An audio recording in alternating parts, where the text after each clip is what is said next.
You're listening to The Skeptic's Guide to the Universe, your escape to reality. Hello and welcome to The Skeptic's Guide to the Universe. Today is Wednesday, August 6th, 2025, and this is your host, Stephen Novella. Joining me this week are Bob Novella. Hey, everybody. Kara Santamaria. Howdy. And Evan Bernstein. Good evening, folks. Jay is still on vacay in Alaska. Vacay. He'll be back next week. The 49th state. Has he been, checking in with anyone? Yeah, I'm sending pictures, Oh, nice. He sent us the link so we could record this podcast. True, he did tonight. do that. We appreciate that. He keeps the keys to this recording device. So, it's the 80th anniversary of dropping the bomb on Hiroshima. It's amazing, Wow. 80 years. Yeah. Literally a lifetime ago. I was born in 1969, which in a way always fascinated me because that was only 24 years removed from the end of World War II. 24 years, that's nothing. 24 years ago was 2001. I mean, it's, so, right? And it's amazing how much, so people who are born around, 9/11, that's like a lifetime ago to them, obviously, or people who are born after that. It's amazing how much, when you're not alive during a time period, it seems really far away. Like anything that happened before you were born is like ancient history. And then the things that happened while you were alive were not that long ago. Right, but then you back up, you take a little closer look at it, and you realize, wow, it really was not that long ago. But 80 years removed now from that is... Yeah. Eventually, even college becomes very long ago. Yes, that's true, too. Which really hurts. All the really horrible memes about how...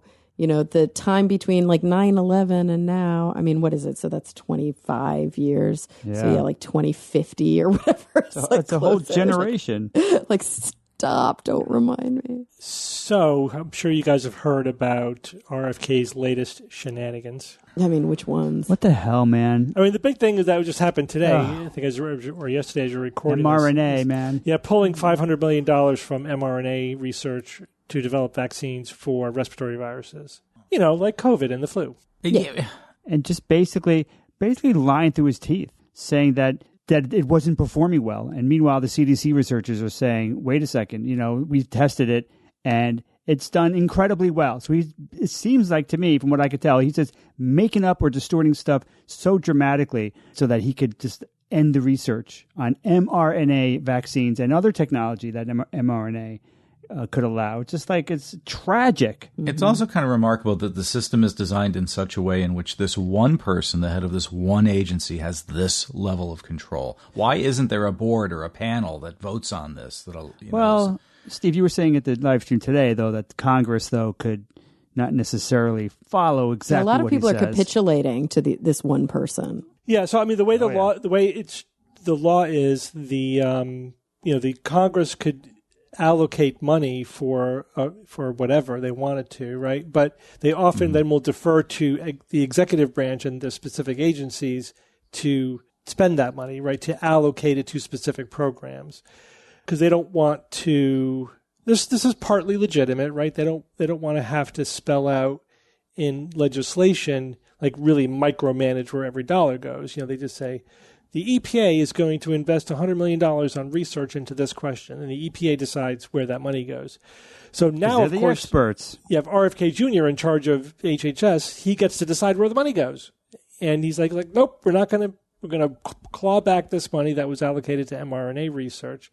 Here's a bunch of bullshit, completely unscientific and incorrect reasons why we're going to do that. But Congress could just pass further legislation saying, no, this is where the money's going, and take it out of the hands of the HHS. Of course, they'd have to pass that. Trump might veto it, and they'd have to pass it Right, and then it goes over through his that veto. process. Right. If he would do that, I don't know. I mean, it certainly is very plausible that he could. It's not very plausible that Congress is going to step in and fix the problem here. Right. Right. I agree with that. Not the way it's currently configured. So I wrote about it on Science-Based Medicine. Read it if you want the details. But basically everything RFK Jr. says is demonstrably, factually, empirically wrong.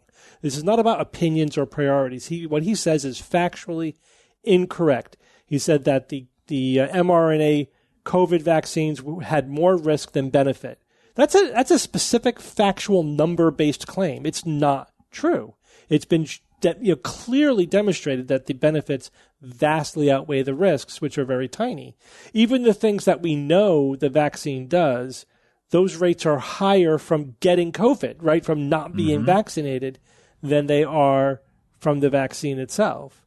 So, it's just utter nonsense, everything that he said. And it's clear he's just working backwards from his anti-vaccine position. Right. He's not following the evidence or looking fairly at the evidence. This is just justification for, clawing back mRNA research and vaccine research. I love these decisions that clearly we're going to have body counts associated with them. I mean, and it could be dramatic. Get hit with the bird flu and get caught with our pants down because we haven't done the mRNA research that would have been done. I mean, that's a lot of deaths right there. And it could be, worst case scenario is pretty dramatic. It also makes you really worry about what will happen when something like that is our reality, if we're face to face to it.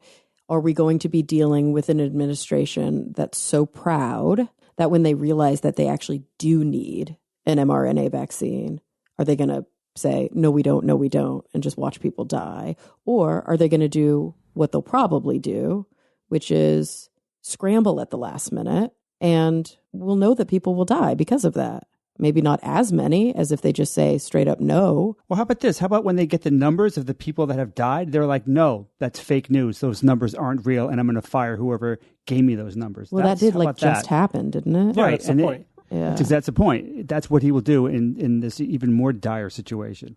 That's what he does. Yeah, hey, let's shut down satellites that measure CO2 in the atmosphere. Let's just not measure it. As a parallel to the mRNA vaccinations, are they also working on traditional vaccinations for COVID? So he wants to roll back to the live attenuated viruses. He wants to go back to 20th century technology. Right? He's like saying we need to go back to the whole virus vaccines under the false belief that they're more effective than more modern vaccines. It's just not true.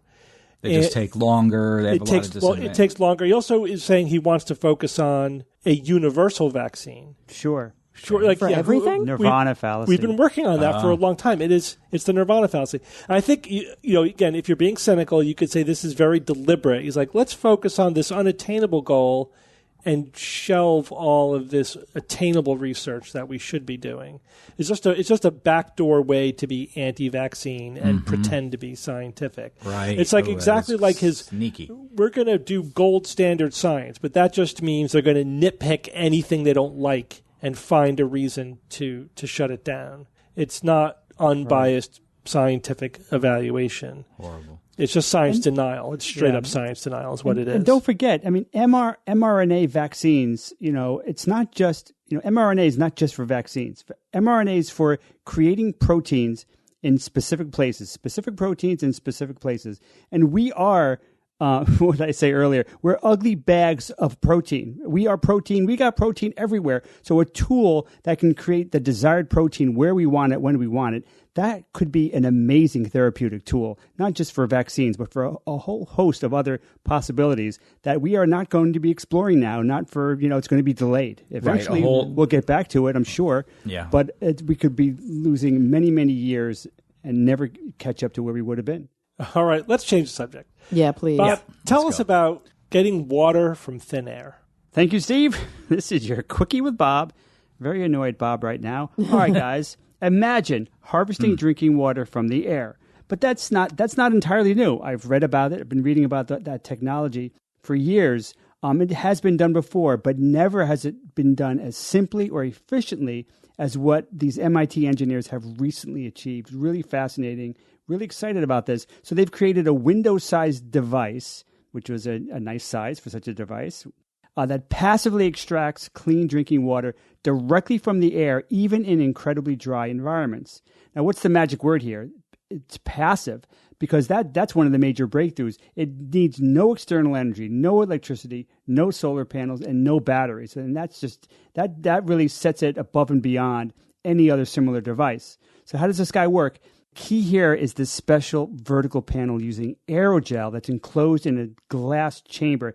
Now, you guys remember we've talked about aerogels a few times in the past. Typically, though, the context is that it's the lightest material ever engineered near the density of air. It really is like you could hold it in your hand and not even realize it's in your hand. Amazingly rarefied. But they also have other amazing properties. And one of them, the specific amazing property in this specific type of hydrogel, is that it absorbs water from the air at night, causing it to swell. So when it cools down, it swells, pulls the water out of the air. And then the following day, it shrinks. As the heat gets hot, it gets hotter and hotter during the day.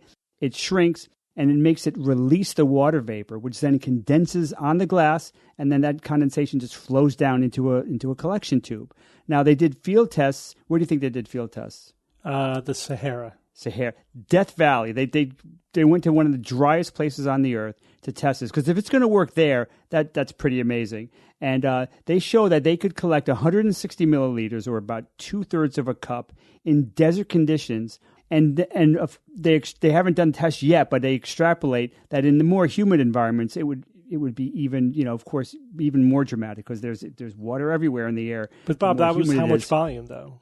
How big a device gets you that much water? It said window-sized device is what there is. A window-sized device. A window-sized device, okay? So now, and of course that anticipates my next statement here, that multiple panels then could produce enough water for an entire family. So imagine you have a few windows with this device in it, and then it could, give enough drinking water for the entire family. I don't know about that. I mean, not in a desert, because that's like a few cups. You need gallons a day. I think they were talking about, all right, more than a few windows. I mean, they would have to scale it up. Or it would have to be in a more humid area, not in the desert. Yeah, Right, maybe they mean like in your home, that's how much you could produce. And you're not going to be cooking, and you're probably not going to be showering. I mean, if you want to stay alive, here's a few. I mean, that's the logistics of this situation. What's it going to cost, and how are they? How many can the families get? But they were saying in the research that if you scale this up, it could hydrate an entire family. So I don't know what that means. Whether that's a device that's much big. It's going to be bigger. I just don't know how much bigger it's going to be. But they said that this can give drinking water to an entire family, say 3 or 4 people, I assume. Bob, would this work on Tatooine? And would you need a droid that speaks Bocce? But yeah, the Bocce wouldn't need to be a droid, but it's got, whatever it is, it's got to speak Bocce. That's the critical piece right there. Kara, that's a Star Wars reference. I got that from the Tatooine, but Okay, very good. Good. Context clues. They farmed moisture with moisture evaporators. So this was so refreshing. Such a wonderful invention. I'm just trying to think of the how many lives that this can improve or even save. It's really just smart engineering at its best. You're essentially harvesting the second most important thing that humans need to live, water. And right, they're talking about, future water wars. So, when water becomes scarcer and scarcer in the future, and how crazy it's going to get, because everybody needs water, right? Yeah, water and fuel for Mad Max. So, and of course, with the no power source, which just makes it incredible. I mean, this is the kind of stuff that billionaires should be like, yeah, I'm going to spend $100 million and buy as many of these as I can, and just distribute them to places that really, really need them. That's the kind of thing that that almost none of them do, of course. And we don't have a sense yet of how much this would cost, because we wouldn't really know until they were mass produced. Right, but I mean, you're talking about some hydrogel and these enclosed glass chambers. I mean, and there's no power source. I'm not thinking it's going to be prohibitively expensive, but I have not seen any potential prices. Who knows? I hope. It sounds like it could be reasonably priced. But hey, if somebody buys them, a lot of them, and gives them away, then they're going to be free to a lot of people. But that kind of stuff just doesn't happen as often as it should with all these super rich people around. So enough of that. This has been your Condensation Quickie with Bob. Back to you, Steve. All right. Thanks, Bob. I want to talk about a technology development thing, too. Ooh. This may sound counterintuitive at first, but this is batteries made from depleted uranium. Wait, this thing again? No, it's not what you think. It's not atomic batteries. It's just regular chemical batteries. Isn't that what the Batmobile used? Atomic batteries? Atomic batteries to power. Right. Right. These are not atomic batteries. They do not get their electricity from beta decay or radioactive decay of any type. These are regular chemical batteries, but That happen to depleted use uranium is the active ingredient? is the active material of the negative electrode. They use right. iron as the positive electrode, right? So it's a Curiosity uranium piqued. iron battery with a liquid electrolyte. So the Japan Atomic Energy Agency reported that they have built a prototype of this battery and tested it, and it works. Okay. So Yeah, devil's in the details. devil's in And the we use details, it as for always. what? as How we say, dangerous and what's the energy density? the Gets right to prototype it. that they built produced 1.3 volts, which is a little bit less than Okay. a AA battery, which is 1.5 volts. Better than nanovolts. That doesn't matter that much because you just link these things together. Yeah. This would be a cell in a big battery pack, right? Depleted uranium is very heavy. This is not the kind of thing you would have in your cell phone or in your car. This would be entirely for grid storage, right? Because it's way too heavy to use for anything mobile. Okay. Especially in iron too, also heavy. So these would be right. very heavy batteries. But it doesn't matter if it's grid storage, right? Typically, a grid storage battery operates in the 400 to 800 volt range, but again, you can get up there with a battery pack. What they said about the capacity is that 650 tons of uranium, of depleted uranium, would have a capacity of 30,000 kilowatt hours, or roughly equivalent to the daily electricity supplied to 3,000 households in Japan. Okay. Japan currently has 16,000 tons. The U.S. has 750,000 tons of depleted uranium. So if Japan used its entire supply, that would be enough to power 73,000 homes entirely. In the U.S., it would be, if we used our entire supply, that would power 3.4 million homes. For how long? That's just how much, basically that it would hold enough electricity to power that many homes for a day. That makes sense? Yes. Yeah. It depends on what percentage of the energy the homes are using needs to be stored in a battery throughout the course of a day. If you're using solar panels, storing up that energy during the day and then using it at night, what percentage are you using? So if it's 50% of your daily energy use, then that would be 6.8 million homes. Typically, grid storage, short-term battery grid storage, is anywhere between 2 hours at the short end and 6 hours at the long end. So for, say, over the course of 6 hours, but that might be the 6 hours of peak energy use. That could be half or a third of your energy use for the day. So it's going to be, in the U.S., it would be millions of homes, right? It'd be hard to know exactly how much that would be. So anyway, that wouldn't be the only grid storage we would need, but it could be significant. Now, why do we care? Why is this even? What's special? Why are they even researching this? So first of all, batteries for grid storage are great, but we don't want to use lithium-ion batteries, right? Because we need them for cars, Yeah. and we don't. Yeah, right. We don't want to choke off that that raw material for something that it is not optimally suited for. We want to make for grid storage. We want to make batteries out of cheap, abundant material. It does not matter how heavy it is.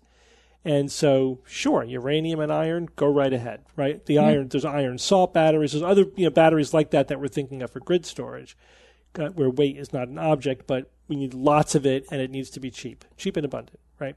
So the reason why the Japan Atomic Energy Agency is interested in this and researching it is because, as I said, Japan currently has to pay for 16,000 tons of storage of depleted uranium. So if it's going to be sitting there anyway, why not make a battery out of it, right? That's the idea. So what is depleted uranium? Essentially, if you get uranium that's you mine it, you purify it, the ore into uranium, but then for nuclear power plants, you have to enrich the uranium.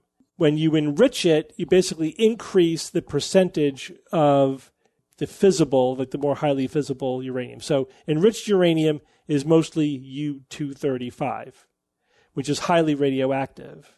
It's mostly removed from the highly radioactive isotopes are removed from the uranium. That's your enriched uranium.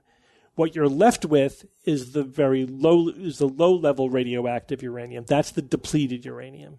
All right, so it's low level. That's yeah. good. So depleted uranium is mostly U-238, which has a half-life of 4.468 billion years. Now you think, oh my God, it's never going to go away. But the thing is, the longer the half-life, the lower the level of radiation. Right. So that's what you want. So low-level radiation has super high half-life. That's the point. The stuff with a shorter half-life, it's decaying faster, so it's more radioactive over a shorter period of time. So that makes sense. Yeah, so U-238, depleted uranium, it's very, very low-level radioactivity. You would still want to have some shielding, but again, it's so low level, it's not a big deal at all. But there are laws, right? So you'd have to make sure you're complying with the International Atomic Agency rules on storing depleted uranium. But again, it's not that big a deal. This way, rather than just having it sit in storage that you're paying for, you could build batteries out of it, right? And now it's sitting in storage as a grid battery. And you're using up the material that you don't have to use other raw material for. What's the relationship, though, between this radiation and the battery? Nothing. All right, so there's no link there. I thought they were maybe using it for some part of the process. Nope. Nothing. Okay. Absolutely nothing. So what's the bonus? What's the benefit? As I said, the benefit is you're using up something you need to store anyway. Yeah, it's okay. sitting around. And that's the only benefit? And you're not using something that's better suited for other uses. You're not using lithium. Lithium. Yeah. Got you. That's so it. All right, I guess that's fine. That's really it. The energy capacity is kind of irrelevant as long as it's reasonable order of magnitude. Again, it doesn't matter if you have...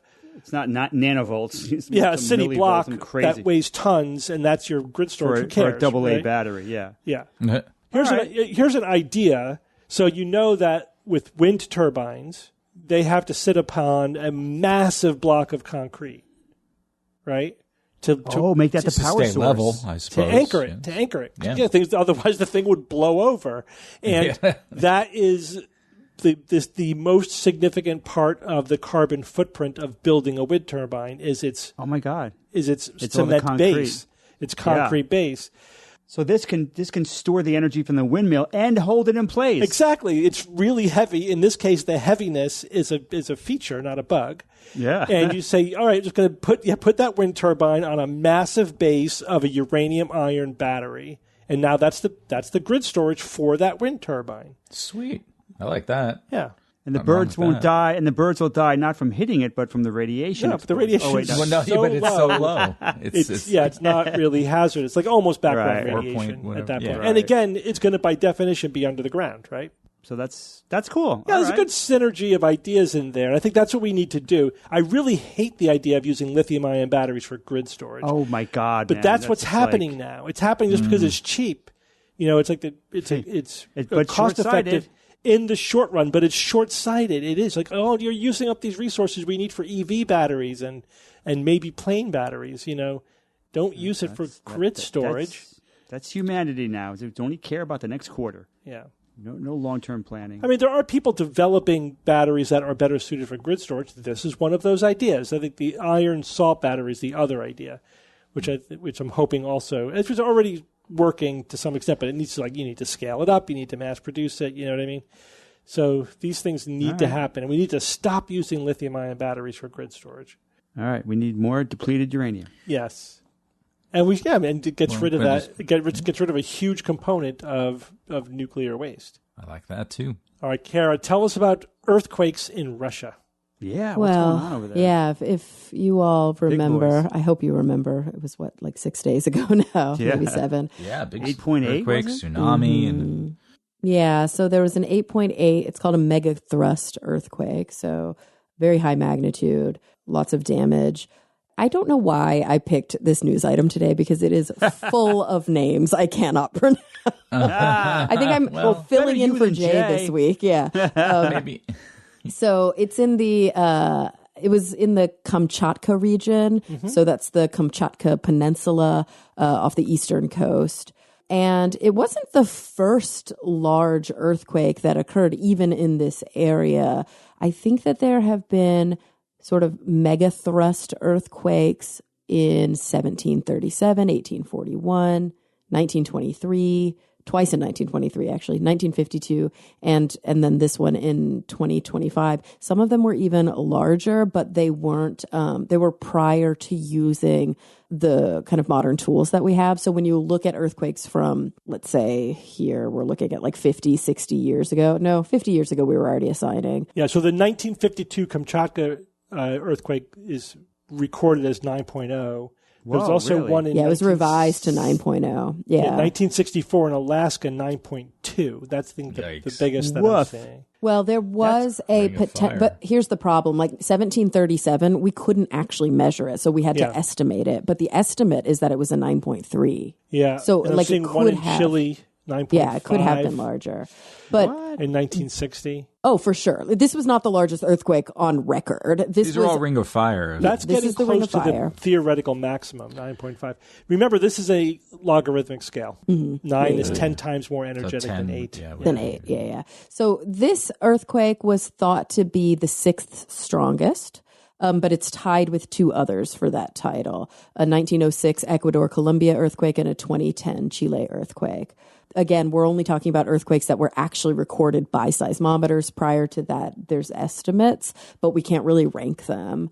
It was the most powerful earthquake recorded since 2011. So there's been some, amount of time since we've had. The one that caused the Fukushima? Oh, no, it wasn't the Fukushima. That was the last one. It was the Tohoku earthquake, Great East Japan earthquake. There was a 9.0 in March of 2011.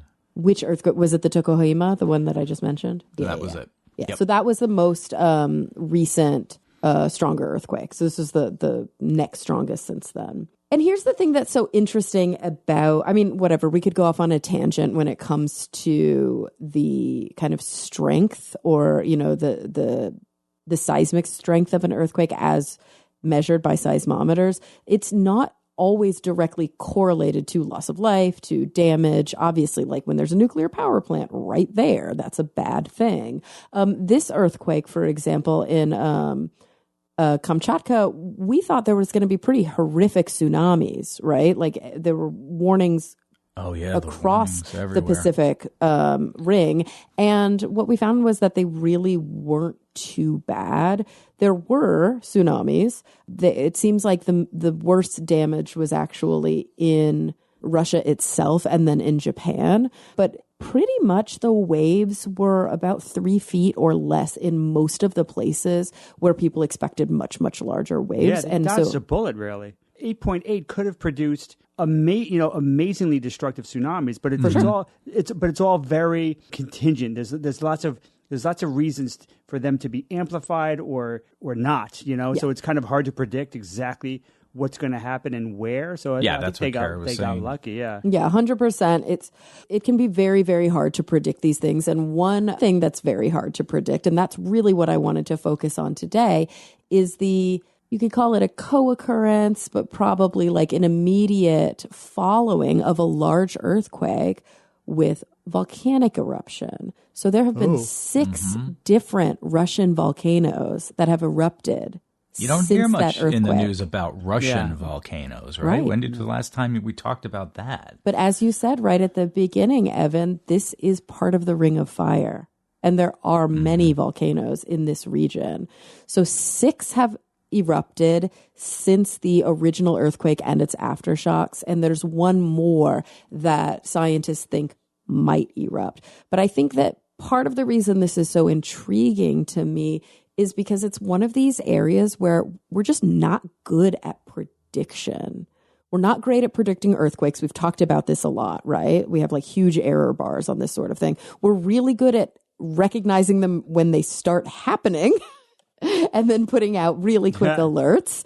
We have some indications when there is, kind of perturbations or like seismic activity that's abnormal, but we still don't really know. And I think it's really hard to say that the earthquake itself caused the eruptions. A lot of people are really cautioning using that kind of language.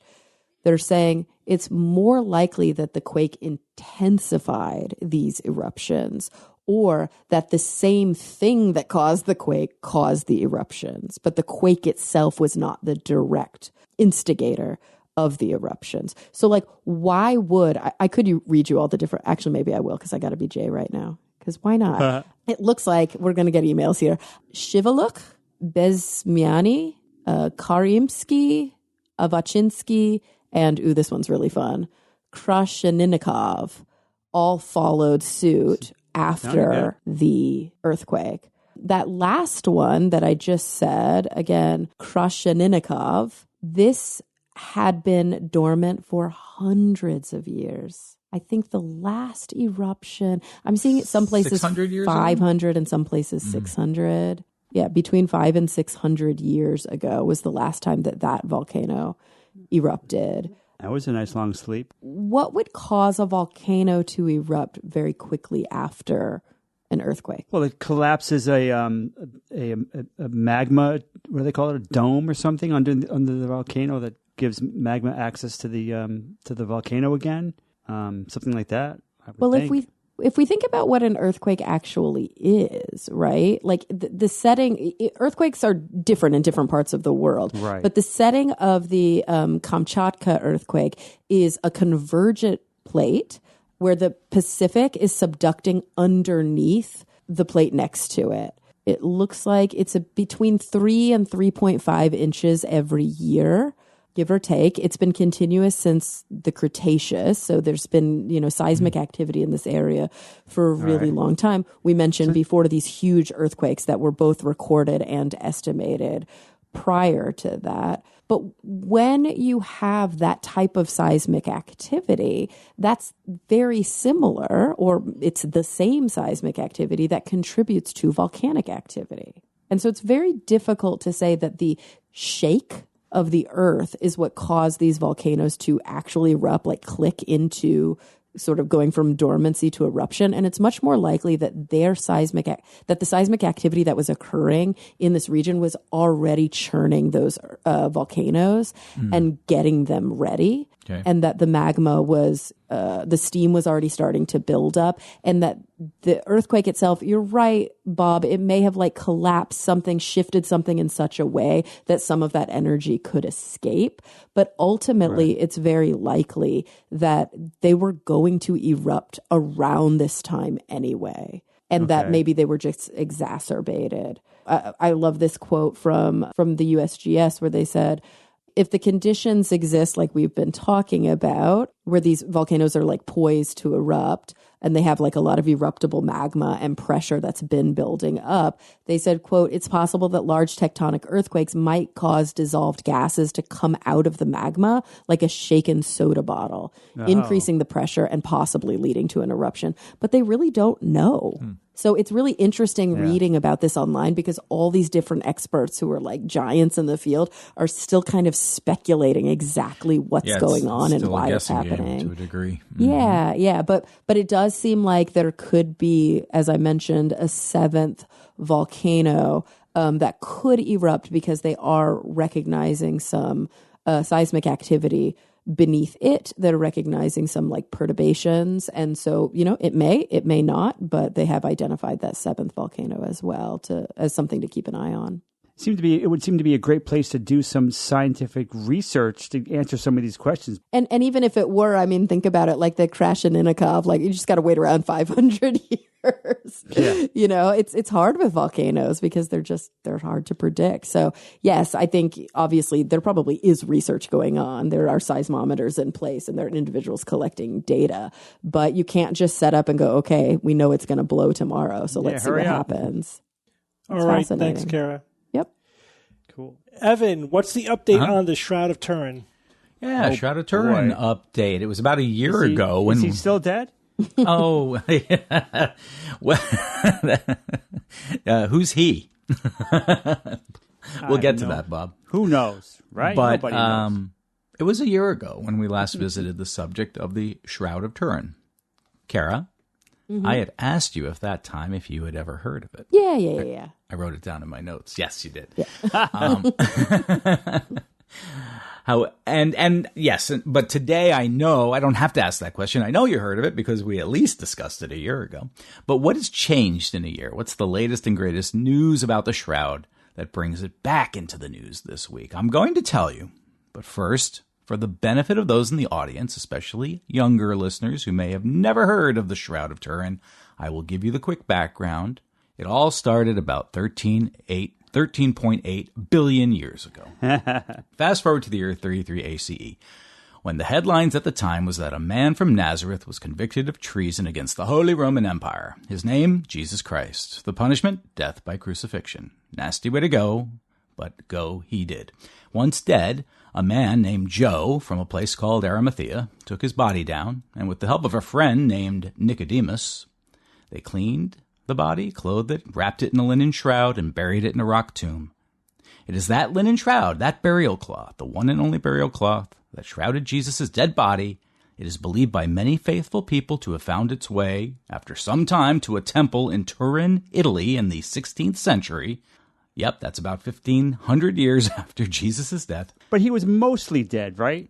Mostly dead? No, he was dead. They declared him dead. No, right? man. They went in there a few days later. He wasn't there. I'd say he was mostly dead. Yeah, well, that's a fair point, Bob. I'll give you a fair point. Out of scope, though. Move on.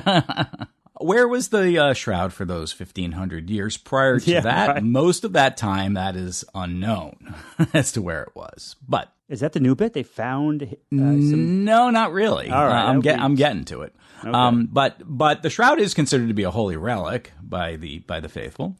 It bears the image of a man. Perhaps the radiance of the supposed resurrection impressed an image of Jesus' likeness onto the cloth itself. That's the story. You know, it has his facial features, his facial hair is on there, beard, mustache, some red pigmentation resembling that of bloodstains, which he would have had. And it's in the negative, though, that the details really come out, though, right? The negative yes, that is true. If you were to take it and do the negative and do the negative like a photograph, right, you'd really be able to see it. And this is what they're saying. They are saying, therefore, this is the Shroud of Turin. But is it true? What's the evidence? Has it been looked at and investigated properly? Absolutely it has. None of this holds up under examination. Most notably, the late, great Dr. Joe Nickell, gentleman skeptic detective. Oh, we miss him. He delved as deeply as anyone into the origin of the Shroud of Turin. Here's what he found. The linen was of medieval origin, 13th to 14th century, not the 1st century. Radiocarbon dating, thank you very much. 3 independent analyses have come back to the same conclusion. And like I said, there's no documented history of this artifact until the 14th century, as all of a sudden it just really started to exist around that time. The image is not the result of a miraculous or supernatural process, but was likely created using a combination of artistic methods, including painting or rubbing pigment onto the cloth. And there was something not quite right about the blood. The flow and distribution of the blood are inconsistent with what would be expected from a real crucified body. But it's easy enough to artistically apply it using known methods of art on fabric during the mid-14th century, also in line. And what else was going on at the time of the 14th century? There was an industry of relic creation occurring. You know, craftspeople selling arts to churches all over Europe to help local orders attract parishioners. So this would be consistent with the evidence that the linen cloth was in the 14th century and 15th century a contemporary item, not a relic, a holy relic. So that's what the science and the evidence has to say about it. Here's the news. Can you imagine the guy who created that? If he was alive, he'd be like, "Holy crap, man!" Have the rights to that, right? Can you imagine? It's a religious relic. Centuries later, he'd be laughing his ass off, or retaining the rights and cashing in, big time on that one. But you're right. That's neither here nor there. But what is here is that a new analysis of the shroud has been done. And here's the title of the article I read. Image on the Shroud of Turin may not belong to a real human. Okay. Cthulhu? Yeah, exactly. That would make me so happy. There's a gentleman named Cicero Moraes, who is a 3D designer and researcher, and he has written a paper which has been published in the journal called Archaeometry. And he claims that the image is not the likeness of a real human. His work supports a hypothesis, which was put forward first in the 1970s, that argues the Shroud's image is what? Artwork, right? Mm-hmm. Under his hypothesis, the image was probably made by placing a sheet on top of a low-relief sculpture, slightly raised from its background, and then rubbed. A rubbing. Right. Did you ever? I did. Tombstone rubbing? Yes, when we in elementary school, they would take us to a place in which whatever, a church or wherever you would get your cloth and your chalk or your charcoal and do rubbings. Same idea, right? Yeah. On something that was slightly raised. Same idea here. The title of his paper is called "Image Formation on the Holy Shroud: A Digital 3D Approach." This is it. So this is where he used a different technique to sort of come to his conclusion. I'll read from the abstract on his paper. Using free and open source software, parametric modeling of a human body, fabric dynamics simulation, and contact area mapping was what was used to do this analysis. Two scenarios were compared: the projection of a three-dimensional human model and that of a low-relief model. So a real human body, as if it, use a three-dimensional human model, as if a real full body, versus a low-relief, that rubbing that I described. The results demonstrate that the contact pattern generated by the low-relief model is more compatible with the Shroud's image, showing less anatomical distortion and greater fidelity to the observed contours, while the projection of a 3D body results in a significantly distorted image. So if you were to have taken that shroud and wrapped it around a body, okay, and let it sit there and let, the blood or whatever else images, features of the body get into the cloth, and then you would take the cloth off of that person, everything about it would be distorted. It would not look as the Shroud of Turin looks, in which it looks like just a piece of artwork of a person with normal proportions. If you did it with a real body, it would stretch everything out. It wouldn't look the way it does if it was really wrapped in a body. I think Joe Nickell would have been delighted to read this. Yeah, but he said that. He concluded that himself, and this is just a confirmation of prior analyses. Correct. Yeah, this is a confirmation. Yeah, that this is just with more high-tech detail, but this is exactly what real scientists have been saying for decades, that it just exactly what you're saying. If this was an actual person, it would be distorted, and so this is consistent with a relief. So this is not surprising in the slightest. And he used and he said anybody could have done this analysis. It's free open source software, readily available by anyone. Anyone can do it. In fact, when I went to the paper to read it, he gives a link to a video that he made in which you can do this on yourself at home. Here's what you do. Take some makeup and put it on your face. First you get crucified. Well, he skipped that part. But put it on, put it all over your face, your ears and everything. Then go ahead and take like a paper towel, okay? And then press it up against your face, right? Make sure rub it so that it's all there. If you take that off and then you look at it, what do you have? You have a distorted, stretched out face on your cloth. He said, it's so easy. You just do it at home yourself to get the idea of what's really going on here. It's not too dissimilar to a projection mapping, of the Earth. Right. I mean, because you're taking a three-dimensional globe and you're turning it into a two-dimensional flat object. So there's distortion. That's why Mercator projection is so distorted because of that transition from 3D to 2D. So it's the same thing here. You're going from a 3D body to a 2D, shroud has more distortion than a less 3D body, if you will, like the relief. And that he did this using the Shroud of Turin, which is a well-known, item, artifact, something that a lot of people on the planet are very familiar with. He says it highlights the potential of digital technologies to address or unravel historical mysteries, intertwining science, art, and technology in a collaborative and reflective search for answers. So, good on him. Yeah, as Joe liked to point out, there's multiple independent lines of evidence that all point to the same period of time. Right, what was it? The 16th century.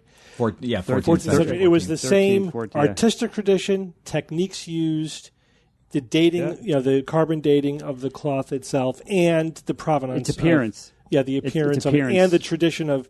Again, there was a vibrant market of fake relics, right? yeah, chalices, all sorts of trinkets. Yeah, so it's like all lines up perfectly well, right? Yep. No miracles required. Thank you. Did you come across any of the Shroud apologist responses to this? Like, the special pleading has got to start at some point. Well, I think they said something like, "Oh yeah, oh yeah." Not specifically. Not specifically to this article. It's a classic. But you're right, Steve. This will not dissuade those of the believers. The strongest faith by any stretch. It's all part of the miracle, Steve. You see, right? Normally, yes, if this were not the Son of God or something like that, yeah, on a normal human, you're right. You would have all those distortions, but not the Son of God. Oh God. All right. Thanks, Evan. Bob, tell us about the web of space. What is that? Ooh. Web of space. The space web. Space web? The spatial web. Well, there's a James Webb telescope. Does it have to do with that? They're completely unrelated. No. But close. So recently, the IEEE ratified a new internet standard called P2874. So sounds unremarkable, right? But this new standard could usher in what many are calling Web 3.0. So you guys have heard of the IEEE, right? You've heard of them? Yes. This is the Institute of Electrical and Electronics Engineers, and it has its roots that go back to the late 1800s. Didn't know that. But it officially formed as it is now about a year before Steve was born, which, as we know, is also a really, really long time ago. Wow. And they're just doing amazing things. This is the biggest technical professional organization with 420,000 members, including engineers, scientists, and technologists around the globe. And their prime directive, if you will, is to foster technological innovation and excellence to benefit humanity. So that sounds pretty good to me. But why do these punks get to create the influential standards for global technology, including the internet itself, no less? Why do these guys get to do that? And the answer is because they have everything our current government doesn't have. They've got broad technical expertise and authority. They've got impartiality and transparency. And probably most importantly, they have global credibility. You mean there isn't one figurehead at the top, just kind of... No, they have all those things. So this makes the IEEE what's called an SDO, a standards developing organization. And in that role, they have over and over again gained the trust of businesses and innovators all over the world. So why do you think that trust is specifically important in this scenario? Safety. Yeah, there's safety. But what it does really, though, is it gives countries, businesses, and innovators worldwide, these are people all over, business people all over the world, the confidence, right? The confidence to adopt and invest in these new IEEE standards, right? Because if this was just some fly-by-night company that's like, oh, here, I've got these standards for Web 3.0, who's going to put millions of dollars into adopting and investing in these standards? Nobody. So you need an SDO if you want worldwide corporations that involved in technology development to actually incorporate these standards. So it's a really special organization. So what do these standards do? The key here is to help tech speak the same language, right, Steve? Like bocce. Right. That's the goal, to ensure they can work together no matter how diverse the products or the technologies are. Nobody likes dealing with proprietary technologies and cords and stuff. And connectors. Oh my God. It's right. So USB connectors versus USB 2 versus FireWire and all that craziness. And so the IEEE has given us critical standards that we use all the time. Listen to this list: Ethernet, Wi-Fi, Bluetooth, USB, HDMI, floating point arithmetic, to name just a few of these. And I try to imagine life without those standards, those specific standards. And it kind of hurts. It's like, wow, I can't even imagine that.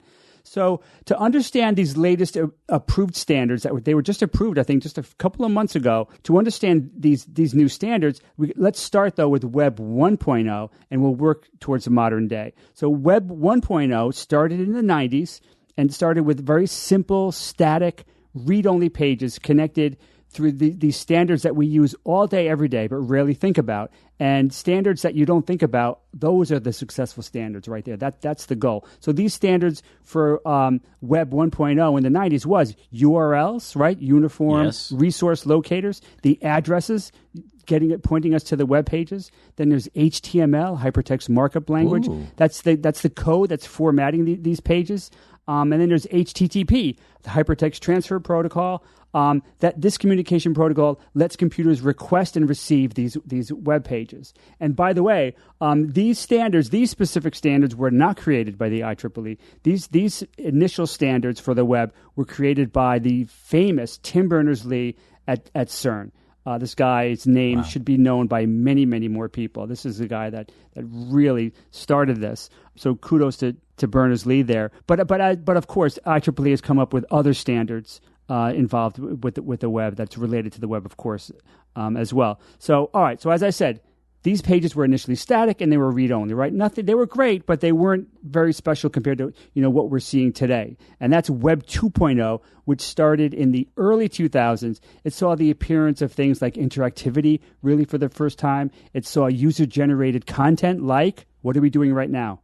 We're podcasting. Right, that's Web 2.0 right there, classic. Feeds. And blogging. 2.0 also famously, or should I say infamously, saw the rise of the now ubiquitous social media platforms that may or may not actually eventually destroy our civilization as we know it. But the jury's still out on that one. Yeah, it's a slow decay with a short half-life. Yes. Oh, man, nobody saw. Maybe some people did, but don't get me started. Okay, next is presumably, 3.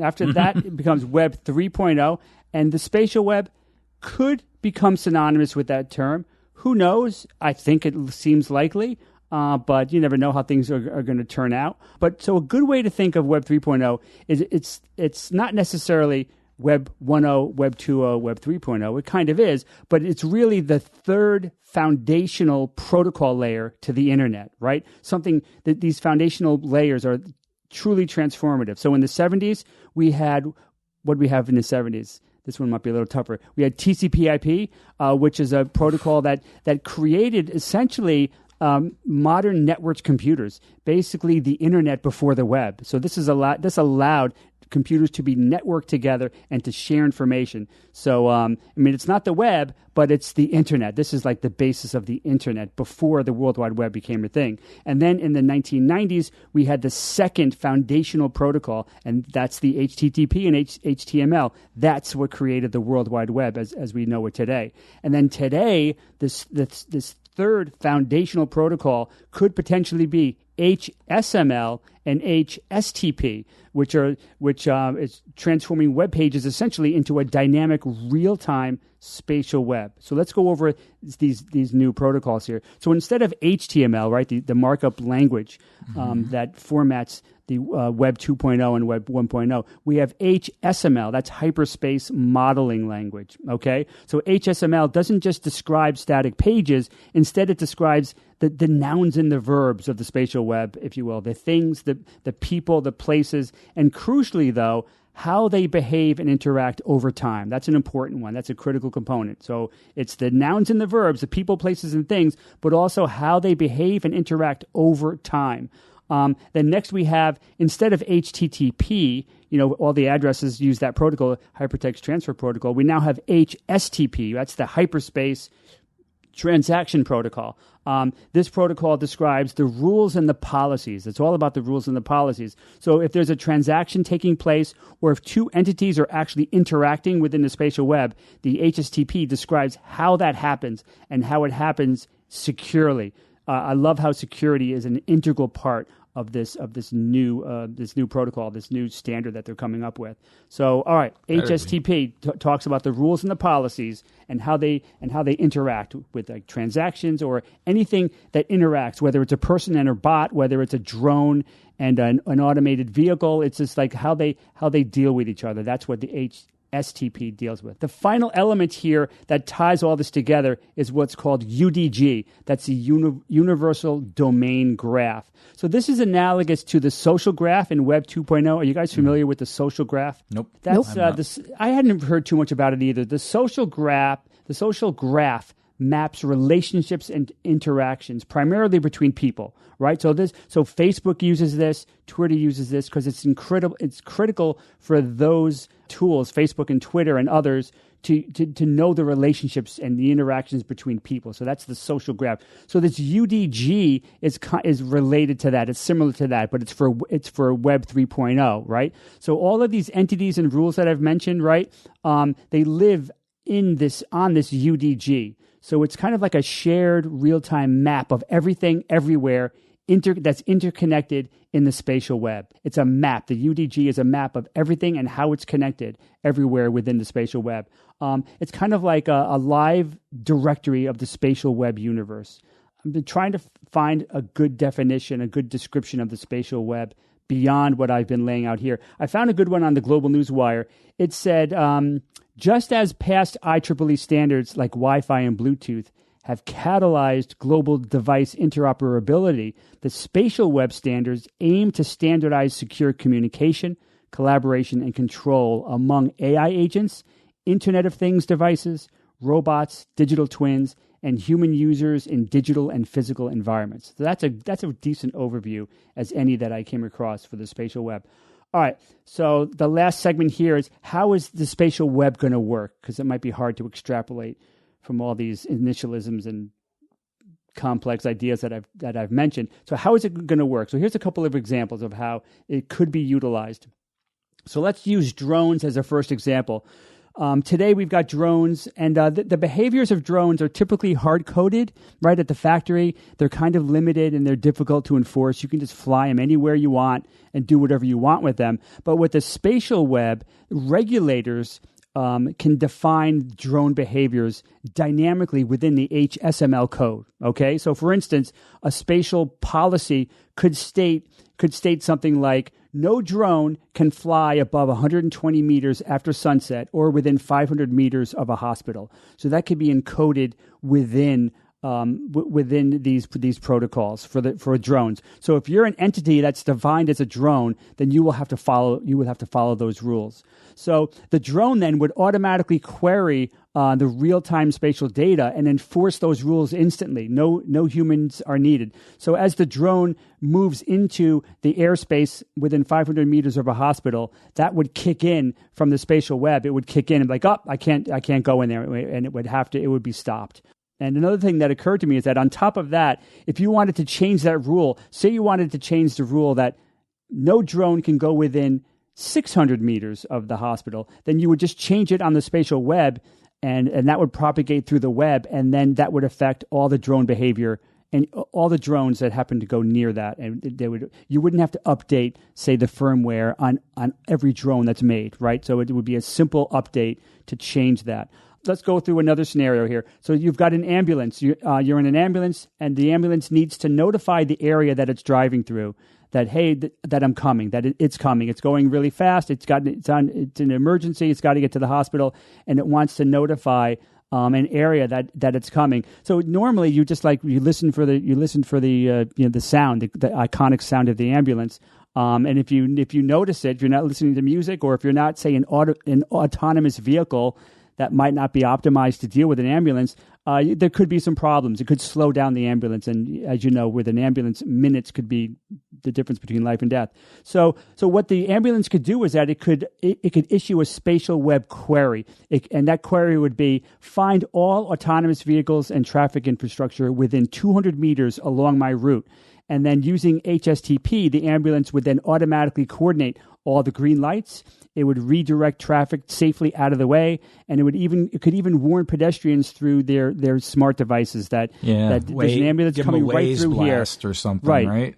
So everything would be automatically coordinated. There wouldn't need to be any people in the loop to slow it down and cause any delay. So this would be something that would be embedded within the spatial web itself, and it would happen automatically based on these rules that have been set up in the HSML code and things like that. So that's just a few of the examples of what the spatial web would be capable of. There's probably 1,000 you could give. But I hope it gives you just a little bit of a flavor of what we may see in the coming years as the spatial web becomes implemented, if it does become more fully implemented. I mean, these standards have been signed off for by the IEEE. So businesses and and innovators will start potentially taking advantage and creating this. There's still a lot of questions to be answered on how things like where are these files going to live? Are they going to live on cloud servers? Are they going to live elsewhere? They're not. A lot of these answers haven't been answered yet. A lot of these questions haven't been answered yet.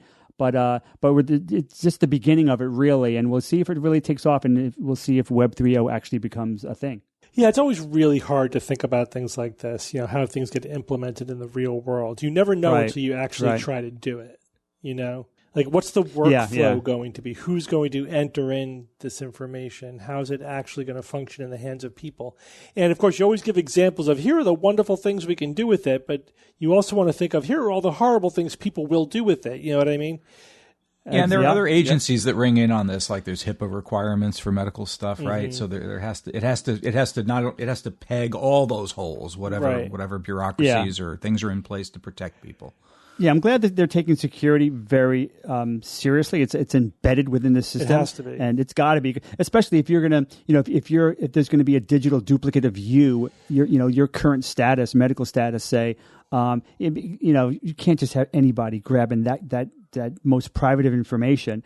It'd have to be extremely secure. And will that security slow it down? Will it become vulnerable? Who knows? So yeah, there's lots of questions to ask, but this is kind of the direction that could be possible. We could be potentially seeing the beginnings of this in the next few years.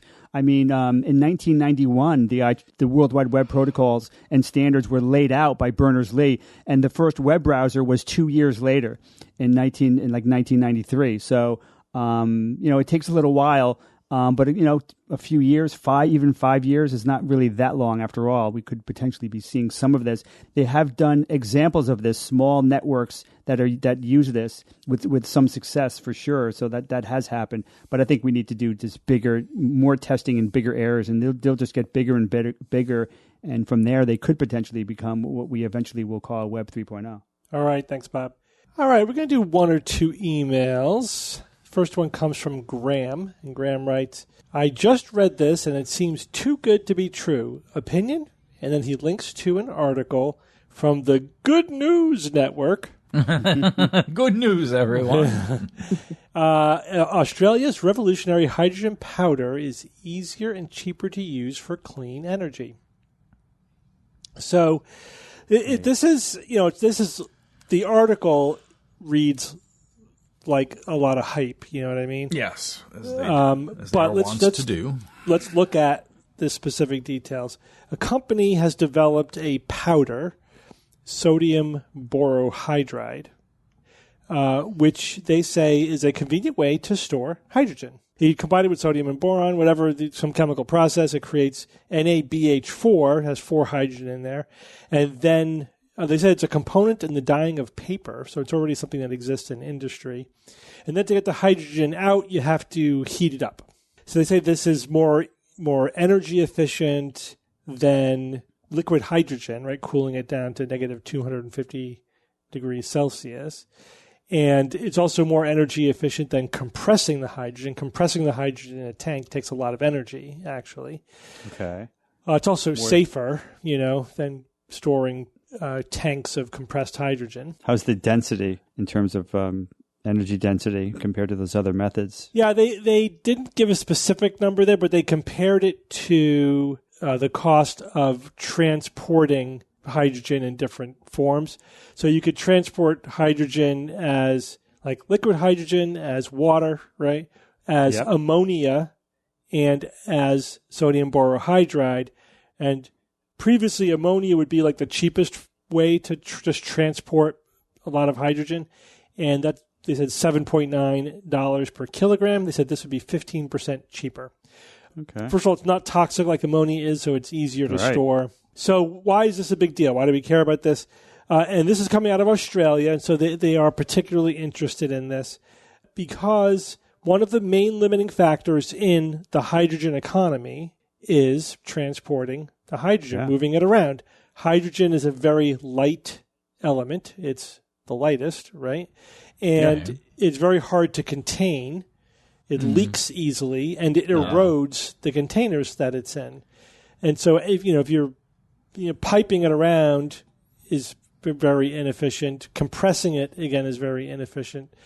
So there's just no great way to move it around, which is a huge limiting factor in any heavily hydrogen-based system. What about dehydrated water? Yeah, I mean, so you could certainly. That was a joke. No, but you can transport water around, and then you electrolyze it on site to produce your hydrogen, right? That's one way to do it. Yeah, dehydrated water, that would take.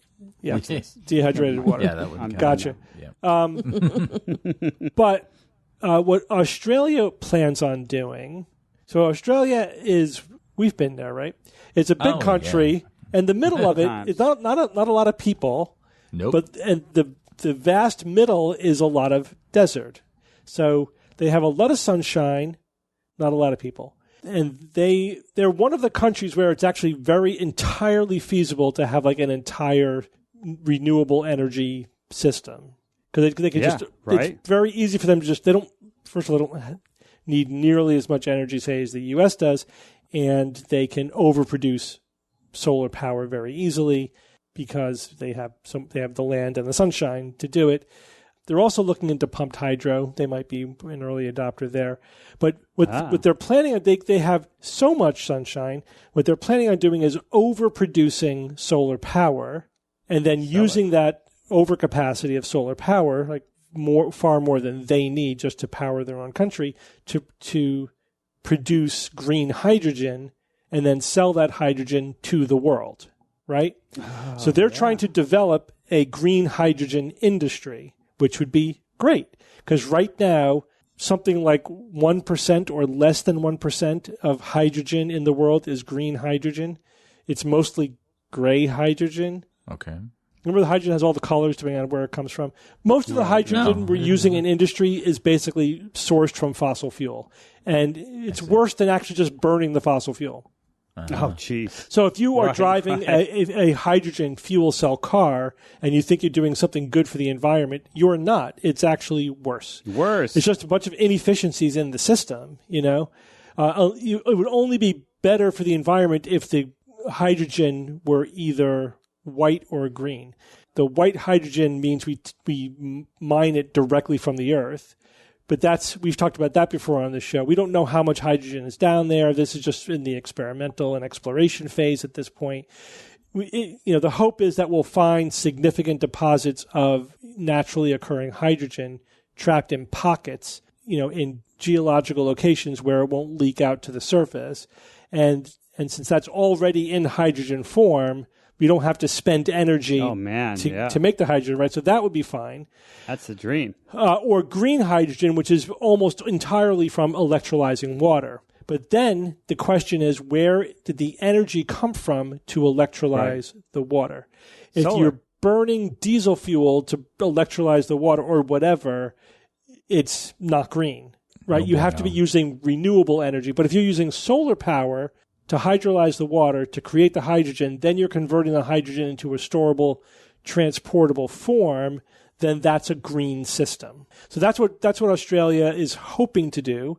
I wish them luck. I hope it all works out. I think it's perfect. I don't think it's a game changer because, again, this is not a source of energy, right? This is just a way of storing one form of energy. I also don't think, even with this powder, so that the sodium borohydride, it's still not going to make it a good idea in my opinion, to have a hydrogen fuel cell car. A battery EV car is always going to be more efficient. It's going to be better. But there are some industries that are hard to decarbonize, and they're hard to electrify, like the steel industry, for example. Oh, yeah. Right. And so, but if you have a source of a lot of green hydrogen, that can vastly decarbonize that industry. So hydrogen is most useful for industrial use, not for the transportation sector, but it's only good if it's green hydrogen. And we just don't have, again, it's less than 1%. We just don't, we're just not cranking out green hydrogen. And so until we do, there's really no point in trying to use a lot of hydrogen to do stuff. It actually could, in many contexts, be a net negative. And again, part of the reason why, and the other thing to think about is, and this is why I think Australia and places like that might be an exception. Like in the U.S., it would be pointless to build a solar farm that was making hydrogen, because we could just use it to make electricity. You know what I mean? Yeah, right. And until our energy sector is low carbon entirely, you're far better off using green energy as energy rather than to make hydrogen. Every time you add a step, second law of thermodynamics, you add a certain inefficiency into the system. Unavoidable, yeah. Yeah, you get the more bang for the buck just by having the direct path as possible from creation to use of any energy. So, yeah, it doesn't really make sense. But if you're like Australia, just as a country, not looking at the world, but just as a country, like, yeah, they could easily get to the point in the next 10 years, 15 years, 20 years, or whatever, where they can have massive solar overcapacity. They could use that to make this green hydrogen industry, which would be great, which could be used then to decarbonize industry sectors that would otherwise be very difficult, like concrete, steel, fertilizer, things like that. So yeah, It's good. It's nice. It may end up being part of this whole thing. It's not a game changer in and of itself, because it's just a way of storing hydrogen and transporting it. It doesn't make the energy, right? It doesn't make the hydrogen green or whatever. But it solves a big problem. It solves one of the problems. It improves it. I wouldn't just solve is a big word. It just makes it a little better. All right. Next email comes from Jeff, who writes, "Hey guys, I've been hearing lately from, in my experience, reputable scientific sources that the coronavirus lab leak hypothesis conspiracy is now generally accepted by the scientific community as being the most likely way that human infection started. I'd love to hear your take on it and evaluation of the current state of the evidence."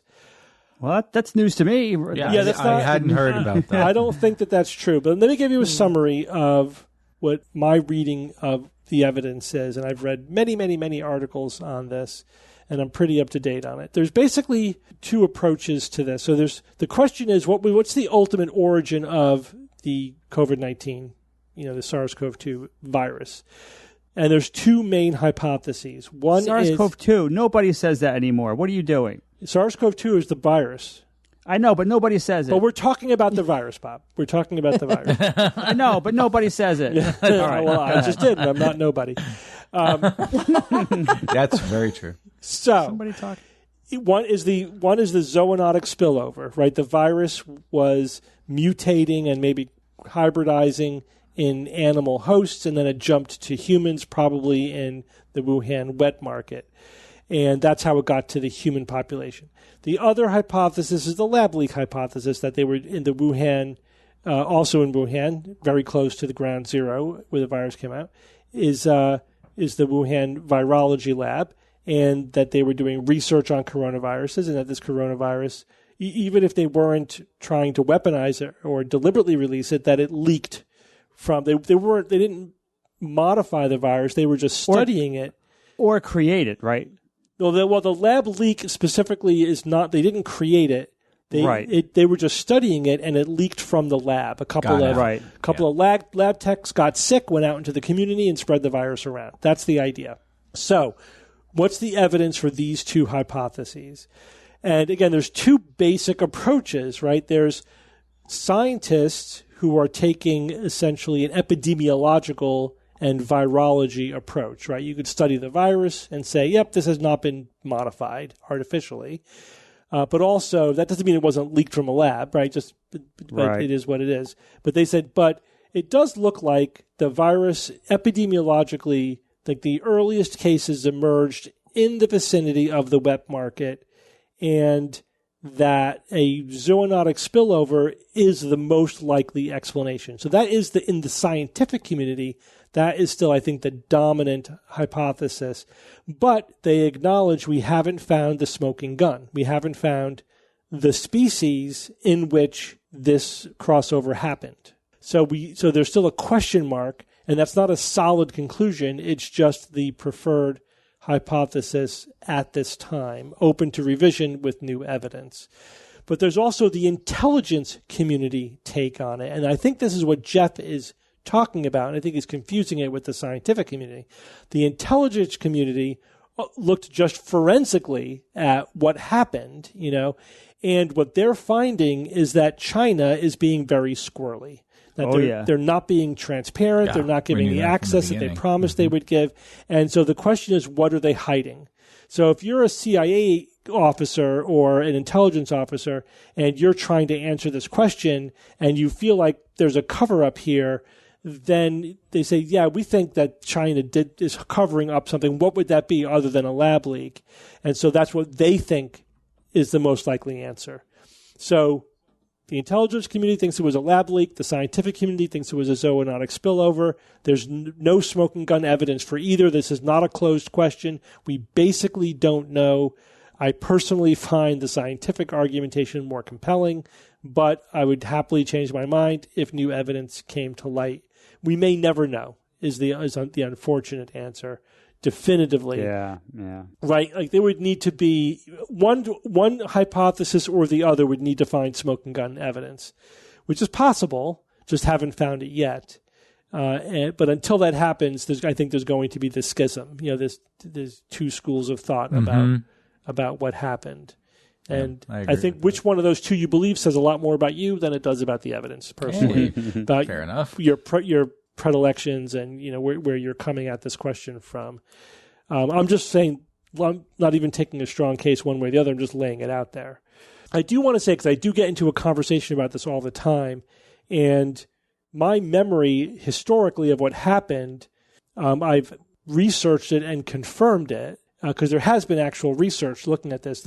So my memory of how things evolved is this, that initially in early 2020, the hypothesis arose that SARS-CoV-2 was a bioengineered virus, a weaponized virus. And there were some people who were saying, look at the cleavage thing or whatever, and that this is evidence that it was engineered.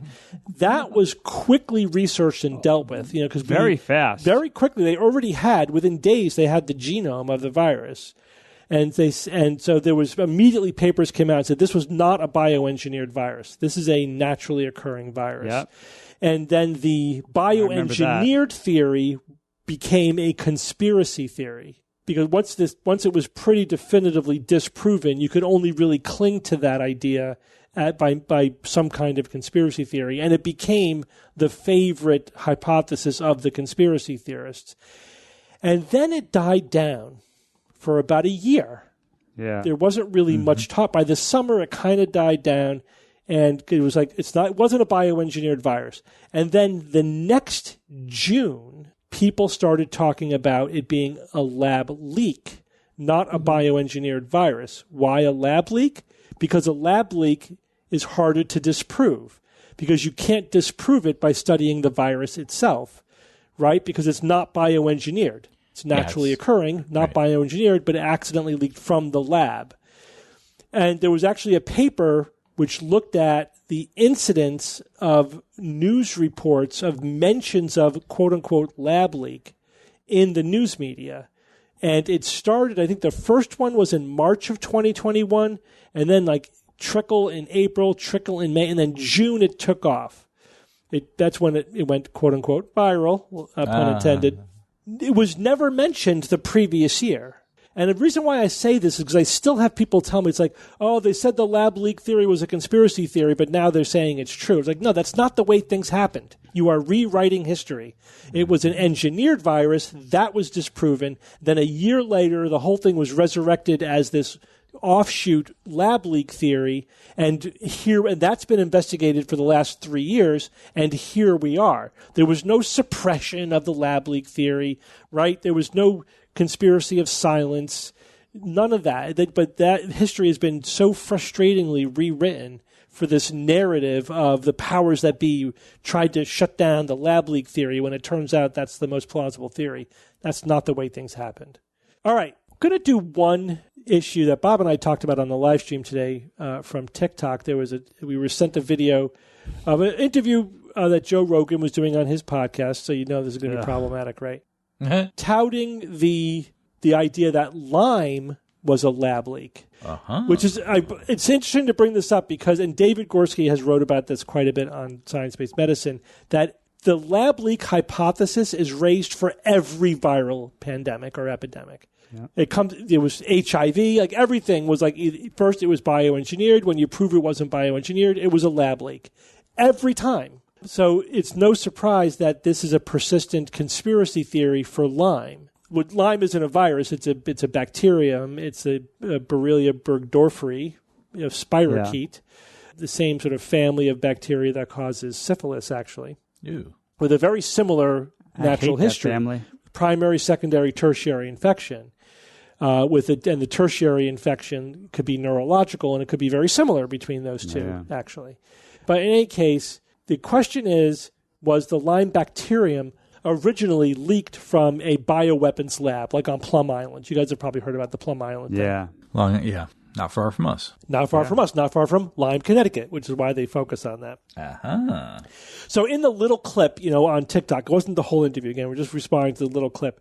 The guy he's interviewing is saying that, they were doing research on Lyme in this lab, and Lyme, Connecticut is ground zero. It's where it started, and their ticks did escape from this lab.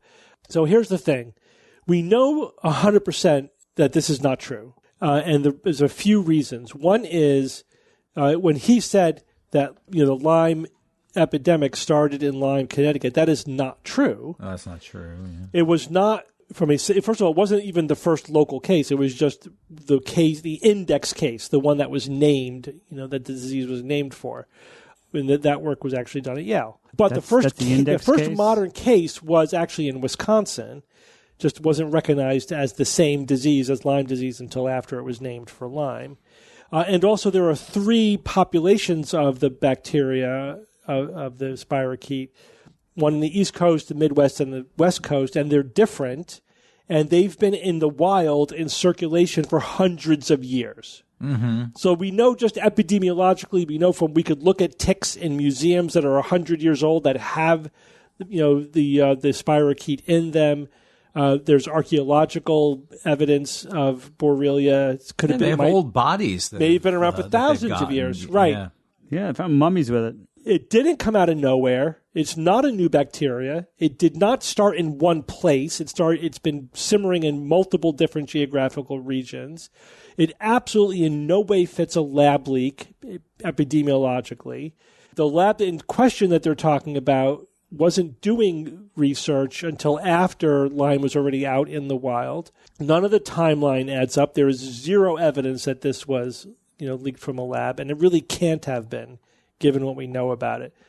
None of this, of course, comes up, on the Joe Rogan show. But this information is transparent, easily available. It's out there. If you have the slightest intellectual integrity and curiosity, it's there. All right. Are you guys ready to move on with science or fiction? Here we go. It's time for science or fiction.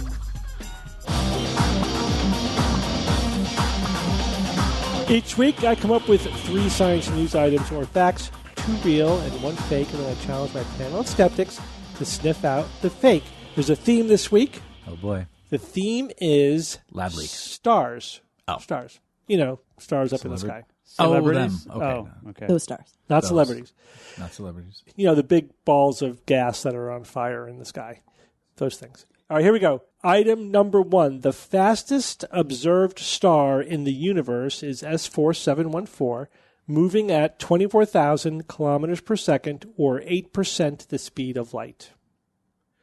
Item number 2. HV2112 is the first confirmed Thorn-Zeitkow object, which is a red giant star with a neutron star for a core.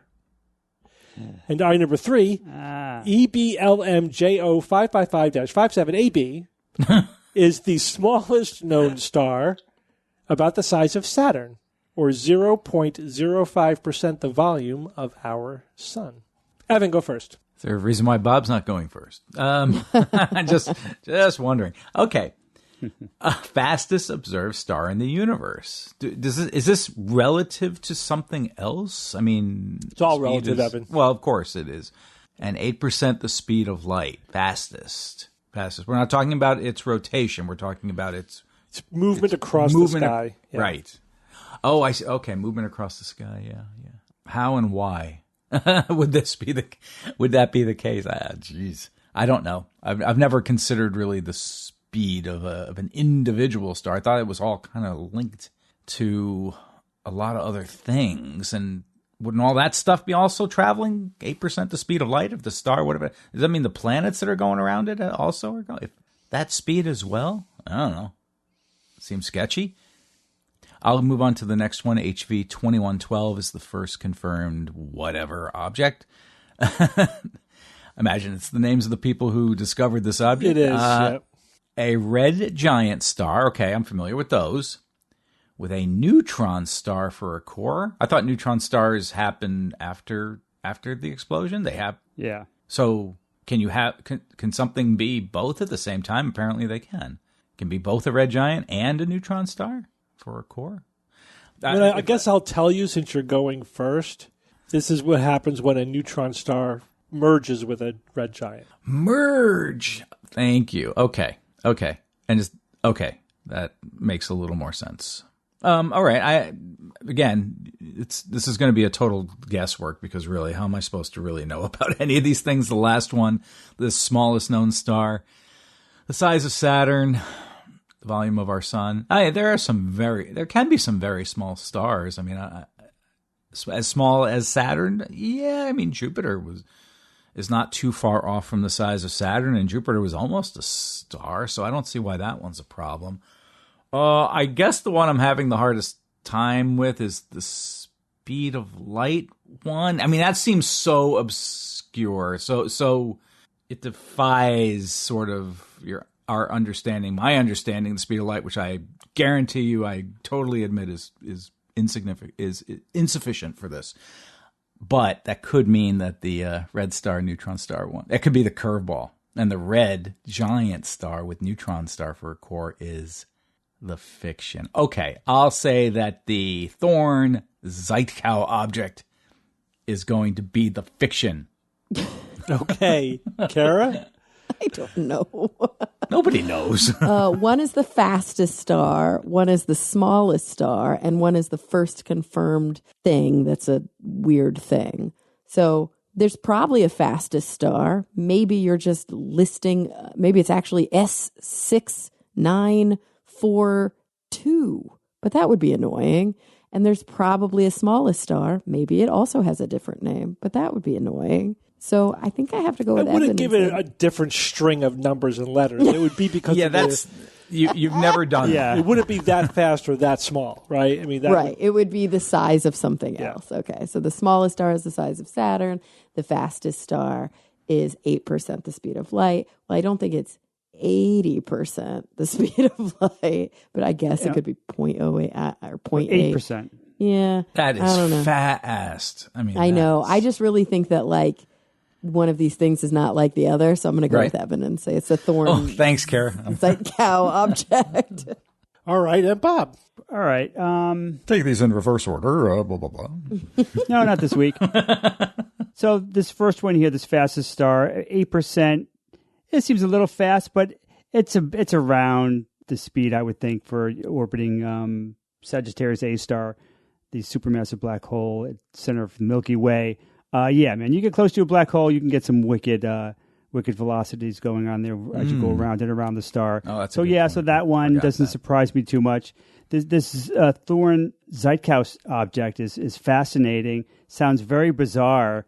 It's easy to jump to this as the obvious fiction, but I do think that this was.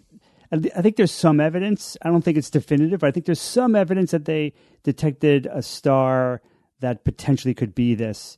But the one that really leaped out to me was that the smallest star, the size of Saturn. I think that's just too small. So I'm going to say that one is fiction. Okay, so you all agree on the first one, so we'll start there. The fastest observed star in the universe is S4714, moving at 24,000 kilometers per second, or 8% the speed of light. You all think that one is science, and that one is science. And Can Bob, you imagine the kinetic energy of that star? Oh my goodness, Bob, you're correct. You probably know this. This is whipping around the black hole. At the massive black hole at the center of... I've seen videos, man. That thing's the Milky Way, Sagittarius A, zipping around there. So it's A-star. It's because of that, but also because its orbit is very eccentric. So when it gets close to the black hole, it's going the fastest, right? And that's just whipping around that thing super, super fast. As video I saw, it almost seemed to be going too fast. Like, what? Yeah. It's ridiculously fast. But, 8% speed of light. It's pretty damn fast. It probably doesn't have any planets then.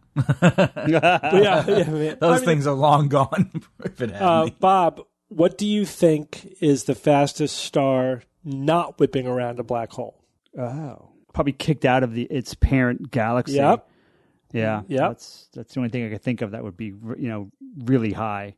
Yeah, so but I couldn't guess, though, at what the velocity would be, though. So there's a star that is going at 2,285 kilometers per second, so about a tenth of the speed. That's like the next fastest star, right? Yeah, it's probably launched from a similar scenario around its black hole. What they think is, no, not a black hole.